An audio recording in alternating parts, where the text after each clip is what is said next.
In this video, there has been given 10th lessons question answer. Question 1. Answer in one sentence. 1. Make a list of ancient Indian universities. Answer. Takshashila, Varanasi, Vallabhi, Nalanda, Kanchi and Vikramshila were the important universities in ancient India. 2. Make a list of the Indian goods that were in demand in foreign countries. Answer. Fine textile, ivory articles, precious stones, spices and earthen pots were the Indian goods that were in demand in foreign countries. Question number 2. Name and poetic compositions of ancient India.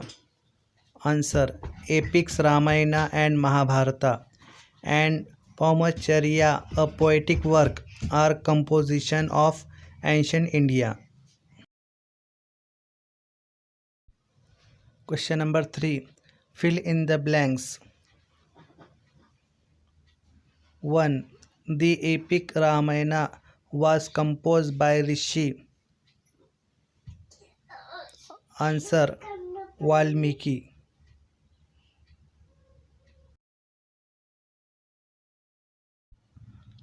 2. The science of Indian medicine is called. Answer. Ayurveda.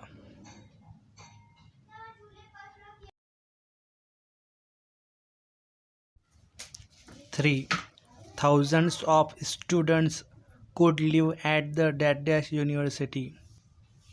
Answer. Nalanda.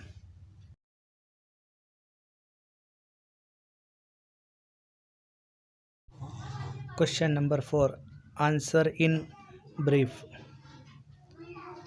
1. Explain what is meant by Tipitaka. Answer. 1. Tipitaka is Buddhist religious work in Pali. 2. Tipitaka means that which is divided into three. These are 1. Vinay Pitaka that describes the rules for regulating the Buddhist Sanghas. 2. Sutta Pitaka are the common teaching of Buddha. 3. Abhidhamma Pitaka is the systematic analysis of the Buddhist doctrines.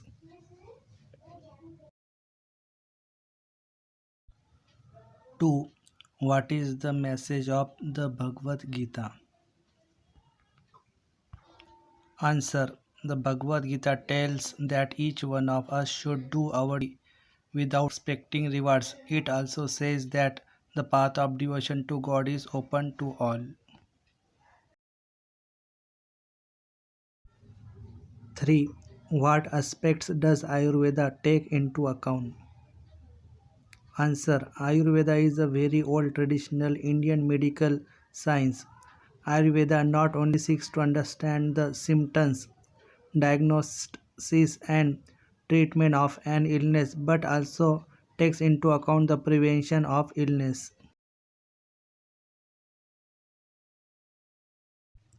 4. What is meant by Sangam literature? Answer. Sangam means a gathering of learned men. The literature that is compiled in such gathering is known as Sangam literature. It is most ancient literature in Tamil.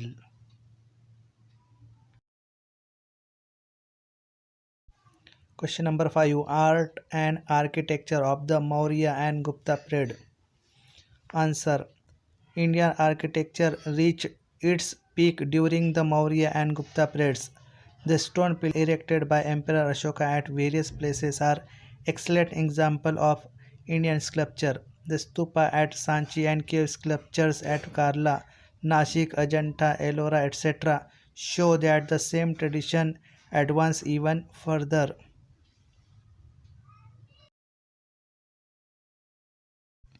Question number 6.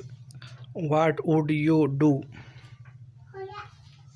1. How would you obtain information about Ayurvedic medicine and use it in your day-to-day life?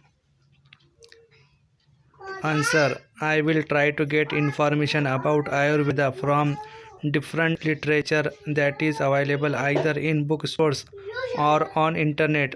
I will try to deal with minor ailments like cough, cold, acidity, aches and pains in day-to-day life through Ayurvedic stores. I will try to improve my health in order to prevent ailments by taking Ayurvedic medicines to improve my immunity.